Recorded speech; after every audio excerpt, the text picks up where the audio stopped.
Hello viewers, আসসালামু আলাইকুম। B Tech ইউনিকে আপনাকে স্বাগতম। আশা করি ভালো আছেন। আমরা কথা বলেছিলাম ফটোশপ নিয়ে।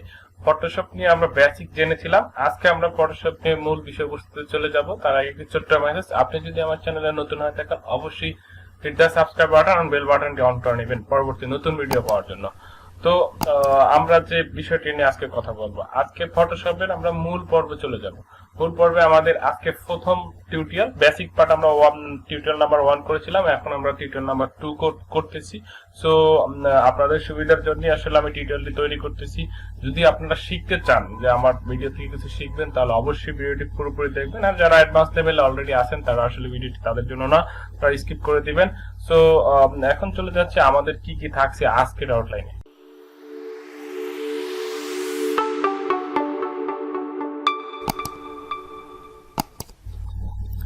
তো আমরা আজকে শিখবো ফটোশপ বাংলা টিউটোরিয়াল পার্ট 2 তে ফটো রিসাইজ করা, ক্রপ করা, ফটো রোটেশন কিভাবে করে, ফটো ব্যাকগ্রাউন্ড চেঞ্জ কিভাবে করে, ফটো লেয়ার কিভাবে করে।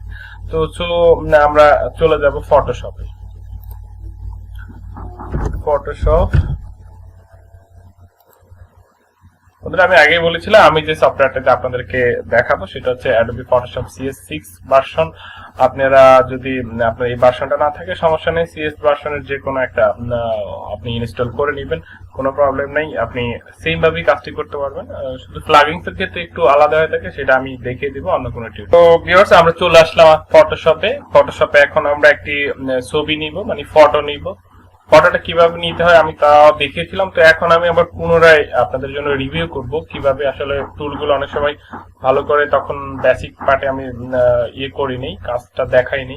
তো এখন আমি দেখাবো অরিজিনালি কাজটা কিভাবে করে। তো প্রথমত আমরা একটা ছবি নিব, ডাবল ক্লিক করে দেখেন এখানে ডাবল ক্লিক করে একটা ফোল্ডার ওপেন হয়ে গিয়েছে।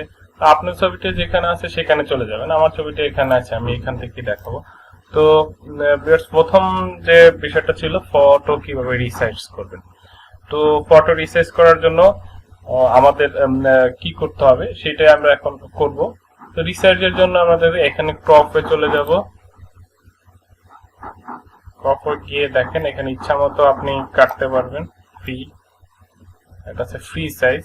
আর যদি আপনি কোনো মাপ দিতে চান, মানে সাইজ দিতে চান, যেমন পাসপোর্ট সাইজ আমি বলেছিলাম যে passport size, 3R size, 10R size, আপনি যত বড় সাইজ করবেন শুধু সেটাও আমি দেখাচ্ছি কোথায় দিতে হবে।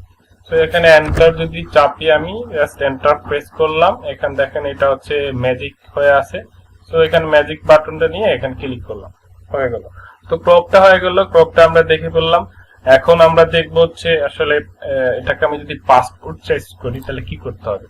এখানে যাব, আমরা ক্রপে যাব, দেখেন এখানে একটা লেখা আছে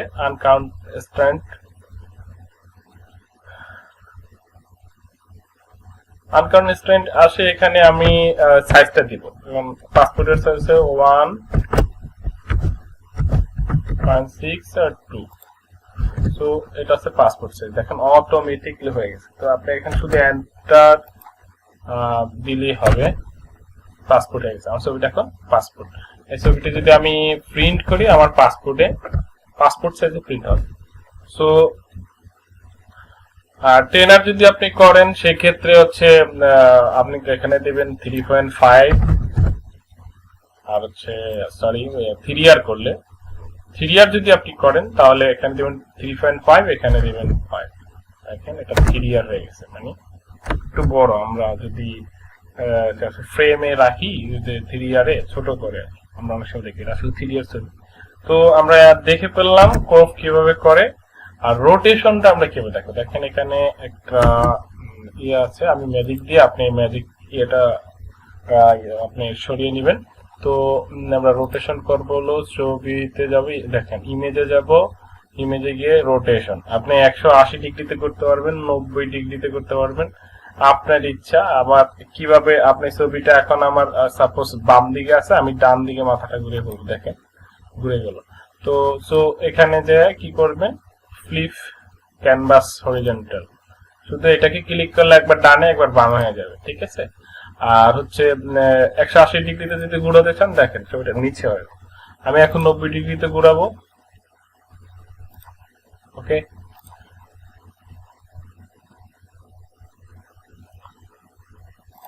ওকে, তো আমরা রোটেশন শিখে গেলাম। তারপর আমরা শিখবো হচ্ছে ফটোর ব্যাকগ্রাউন্ড কিভাবে চেঞ্জ করতে হয়, ফটোর লেয়ার কিভাবে করতে হয়। তো আমরা চলে যাব, আরেকবার দেখে আসি আমাদের আউটলাইনে কি আছে। ফটো রোটেশন আমরা শিখে গেলাম, রিসাইজ শিখে গেলাম, ক্রপ শিখে গেলাম, ফটো ব্যাকগ্রাউন্ড চেঞ্জটা এখন শিখবো। তো চলুন আমরা ফটোর ব্যাকগ্রাউন্ডটা কিভাবে, তো আমার প্রথম কথা হলো আপনি ছবিটা যখন ব্যাকগ্রাউন্ড চেঞ্জ করবেন অবশ্যই ছবিটা জুম করে নেবেন। এটার মূল কারণ হচ্ছে আপনার যে ব্যাকগ্রাউন্ডটা আপনি পাপ করবেন, মানে পাপ বলতে পেন টুল দিয়ে আমি ছবিটা মানে ব্যাকগ্রাউন্ডটা পিছন থেকে সরাবো। তো সেই ক্ষেত্রে আপনি জুম করে নিলে ছবিটা খুব স্মুথ দেখাবে, আর সামনে মানে যেখান থেকে আপনি পাপ করছেন মানে কেটে ফেলছেন ওইখানে কোনো প্রকার একটু শ্যাডো দেখা যাবে না, ও কোনো প্রকার শ্যাডো দেখা যাবে না। সো আমার কথাটা ক্লিয়ারলি আপনি বুঝতে পারছেন। সো নেক্সট টাইম আমরা যেটা করব, একটা পেন টুল, দেখেন এইখানে আমি টুল সম্পর্কে বলেছিলাম কোন টুলের কি কাজ। পেন টুল আপনি যে কাজ করতে পারবেন, ল্যাসো টুল দিয়ে সেম কাজ করতে পারবেন। তো ল্যাসো টুল দিয়ে আপনি কমফোর্ট ফিল করবেন না, কারণ ওটা অনেক কুইক চলে। সেক্ষেত্রে আপনার হয়তো বা একটু যখন অ্যালাইনমেন্টটা সরে যেতে পারে। তো সেক্ষেত্রে আপনি পেন টুলটা নিয়ে নেবেন। দেখেন আমি পেন টুল নিলাম, আপনি চাইলে অন্য টুলও করতে পারবেন, নো প্রবলেম। তো আমি মনে করি যারা নতুন তাদের জন্য পেন টুলটাই বেস্ট, তারা পেন টুল দিয়ে কাজ করলে কাজটা অনেক ভালো হবে। তো বুঝতেই পারছেন ভিউয়ার্স, আমি কাজটা করতেছি পেন টুল দিয়ে ছবি কিভাবে কাটে আমি দেখাচ্ছি। আর আপনার ছবিটা যখন নিচে নামানোর প্রয়োজন হবে, এখানে হ্যান্ড টুল দিয়ে নিচে নামে, যেটা হ্যান্ড টুল আমি বলেছিলাম যে হ্যান্ড টুল দিয়ে ছবিটা আমরা এদিক সেদিক নিতে পারবো। তো হ্যান্ড টুলের কাজটা আমরা আমি বেসিক পার্টে বলেছি, অবশ্যই বেসিক পার্টটা দেখে নেবেন, তাহলে আর একটু সুবিধা হবে আর কি। সো আমি পেন টুলে ফিরে যাই।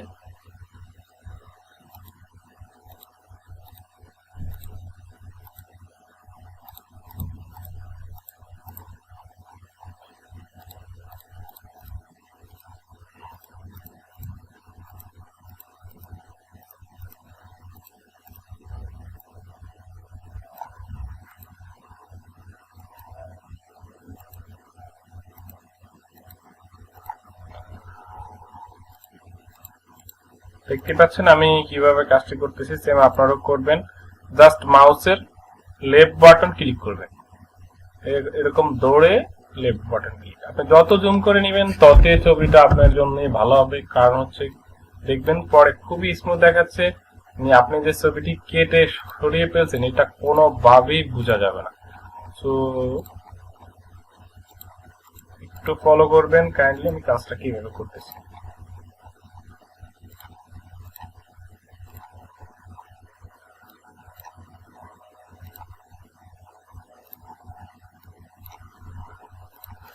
ওকে, আমার ব্যাকগ্রাউন্ড চেঞ্জ হয়েছে। তারপরে জুম আউট করে দিবেন। জুম আউট করার জন্য control plus control minus, control মাইনাসে জুম আউট হবে, কন্ট্রোল প্লাসে জুম ইন হবে। জুম ইন মানে জুম বাড়বে, আপনার ছবিটা জুম করতে হবে কন্ট্রোল প্লাস, সংক্ষেপে আমি বলে দিলাম কন্ট্রোল প্লাস আর কন্ট্রোল মাইনাস, কিবোর্ড থেকে দিবেন। তো এখানে দেখেন এই যে এখানে যখন ক্লোজ করবেন এখানে একটু গোল করে একটা চিহ্ন উঠবে, ক্লোজ হয়ে গেল। তারপরে এখানে এই জায়গাটায় রেখে আপনি রাইট বাটন ক্লিক করে মেক এ সিলেকশন। ওকে, আপনার রেডিয়াস এখানে শূন্য আছে, শূন্যই থাকুক, অসুবিধা নাই। সেক্ষেত্রে আপনি রেডিয়াস 5ও দিতে পারেন, 10 দিতে পারেন, এটা আপনার ইচ্ছা। অবশ্য যেটা আমরা এখন 0-তে কাজ করি, নর্মালি সচরাচর 5 দিয়ে থাকি। সো আমি এখন ব্যাক এসকেপ চাপ দিব, ব্যাক এসকেপ কিবোর্ডের ব্যাক এসকেপ চাপ দিব।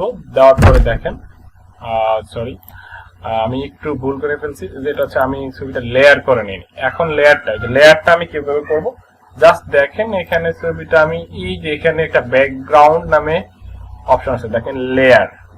আর এই লেয়ারটা আপনারা কোথা থেকে নিয়ে আসবেন সেটা আমি একটু দেখে দিচ্ছি। দেখেন এখানে একটা উইন্ডো, আমি গত পর্বে উইন্ডোর কথাটা একটু বলি নেই। সো দেখেন এখানে কালার আছে, লেয়ার আছে, স্টাইল আছে, অপশন, টুলস, ঠিক আছে। এখানে অনেকগুলো আছে, দেখেন এই যে হিস্টোরি আছে, দেখেন হিস্টোরি, এই যে হিস্টোরি চলে আসে। সো আপনারা এখান থেকে যেটা যেটা আপনার প্রয়োজন আপনি নিয়ে আসবেন। ওকে, তো আমরা চলে যাই ব্যাকগ্রাউন্ড কিভাবে লেয়ার করে। তো লেয়ার করার জন্য এই জায়গাটা ডাবল ক্লিক করবেন লেফট বাটন দিয়ে, তারপরে ওকে প্রেস করবেন। ওকে প্রেস বলতে ওকে ক্লিক করবেন।